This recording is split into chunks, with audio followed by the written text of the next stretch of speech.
I adore chapters like this. Simple, straight to the point, very little dialogue, but a ton of beautiful, magnificent, horrifying art pieces. This is like Fujimoto in his prime creatively. What new design is he going to come up with? What new idea is he going to bring forth to a devil? How many different ways can you interpret a gun devil? And that's the biggest question here, right? We know what the gun devil looks like, or at least we thought we did. So the previous chapter left us on a big cliffhanger, the Statue of Liberty cracking into pieces and revealing what now is the gun goddess. That is the title of this chapter, by the way.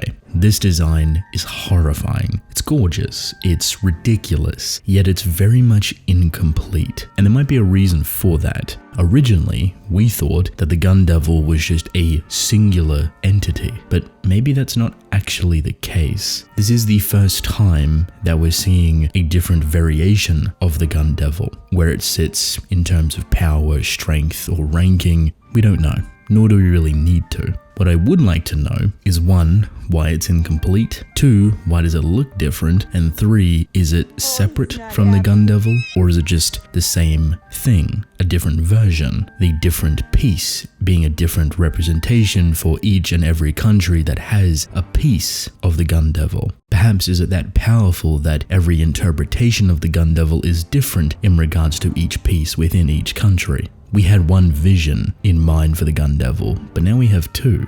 I like that. This perhaps could be a good explanation for this gun devil, or should I say gun goddess. And when I say incomplete, I mean almost bare bones. We've seen the full, voluptuous version of the gun devil that we've come to know and love, the horrifying nature that it upholds. This one is just exposed muscle, bone, and organs. That is it. But what it does have is a terrifyingly long rifle. Now originally I thought this would be a different gun, a different version of the gun. In my mind, perhaps fully automatic, a minigun, an assault rifle, something to represent the United States of America. But funny enough, it's just a really long rifle, very, very high caliber, a singular shot. Now I don't want to try and sit here and make out like I understand what this gun is, because to me it looks like a bastardization of old and new. I say old because it looks almost inherently like the original concept of a rifle. If we were to sit here and design what a long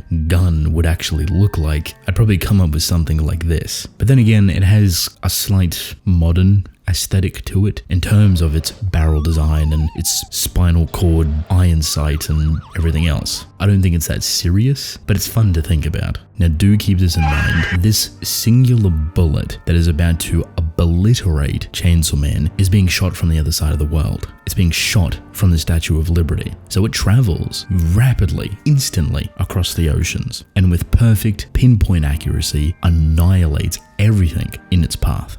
Of course, we get beautifully visualized destruction. It tearing through the water, tearing through buildings, tearing through everything. The chaos that it is causing, the destruction it is leaving in its wake is ridiculous. And it is a singular projectile, but it looks massive. It looks huge, almost like a cannon. Chainsaw Man does not have a good time with this. Unfortunately for our friend, he gets bodied. And I don't mean like he lost an arm or two. This man is limbless. We're talking Carnegie days. No arms, no legs, just a torso and a head. Talk about being accurate. But also, that man was not paying attention whatsoever. He was off doing his own thing, trying to get blood. What I do love is the reaction to this chaos from Asa and War. 2 very different personalities here, but not important. What is important is kind of the shift between their perspectives.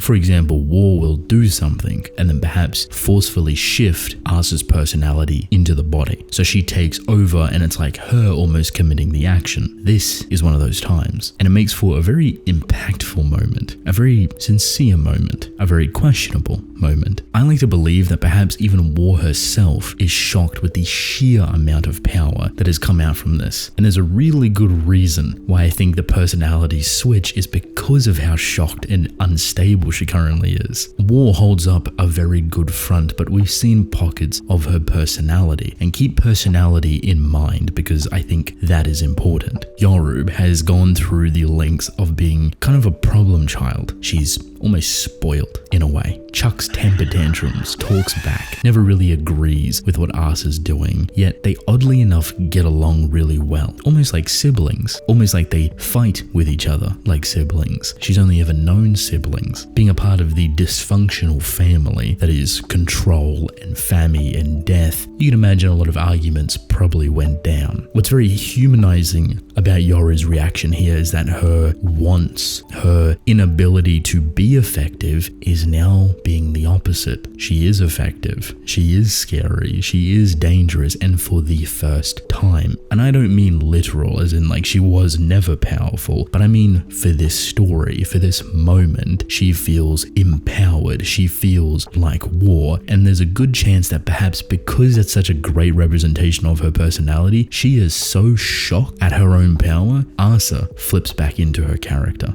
In saying that, while it is fun to think, perhaps it's not that complex. Perhaps it's just Asa being so inherently shell-shocked to this destruction, to this death and mayhem, that she forcefully takes over her body again. And we've seen this multiple different times before. It's not simple, it's not normal. It's hard to kind of grasp if it's a legitimate thing that happens or if it's just the two switching out whenever it is necessary. Asa's reaction is justifiable though. It makes her remember that Yoru is a devil. How could she forget? I love that statement. It's so naive, sad, but sincere.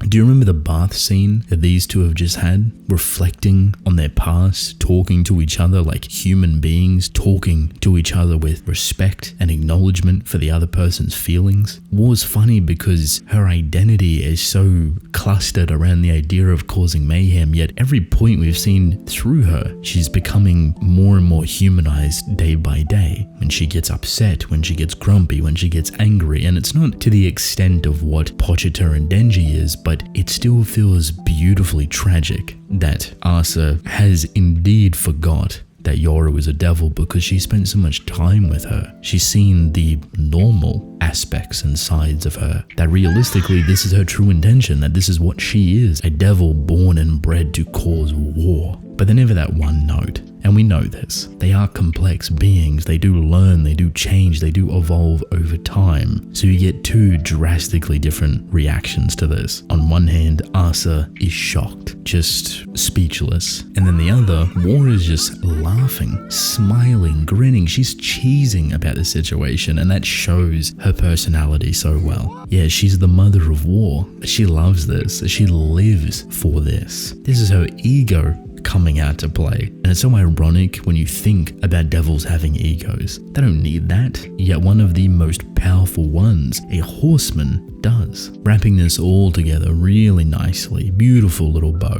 is the aging devil. Now, do you remember what Fami said to a lot of the upper old heads that are running Japan currently about the aging devil? There was a contract in place, and there still is. And this contract is to force chainsawman to erase the aging devil. Now, the reason that Fami, public safety, want to do this is because they want to experiment. They want to see what happens when they evolve humanity further. The problem is that they don't know the repercussions. They don't know what this would cause.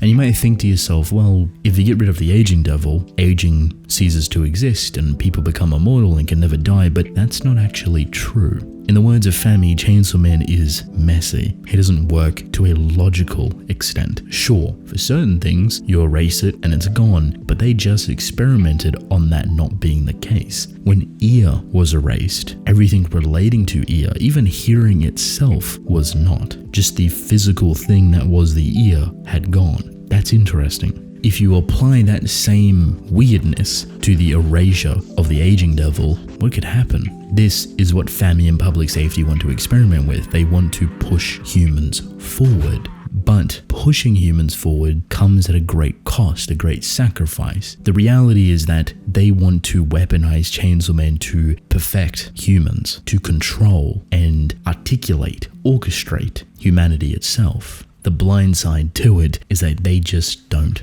know. They don't know how it works. They don't know if it will work. It's a gamble, but people want to take it. So here we have aging offering that contract, saving chainsawmen, eat my arms, eat my legs, eat my cheeks, you name it. Every piece of the aging devil potentially is going to be erased. And the way you ended off, a singular panel of all of these children that, mind you, public safety has put into motion. The aging devil requested this, to see this happen while they get erased. That is the terms of the contract. Now the question is, does Chainsaw Man take the bait? Does he revive? Does he erase aging devil? It's hard to tell. On one hand, I think that he would. Based on his half animalistic personality, half I'll do whatever I want, he's currently in a point of desperation. He doesn't really have many options. No legs, no arms, he's in a rough position, and that's putting it lightly. So to drink and to eat and to erase might be his only option. The implication is quite literal.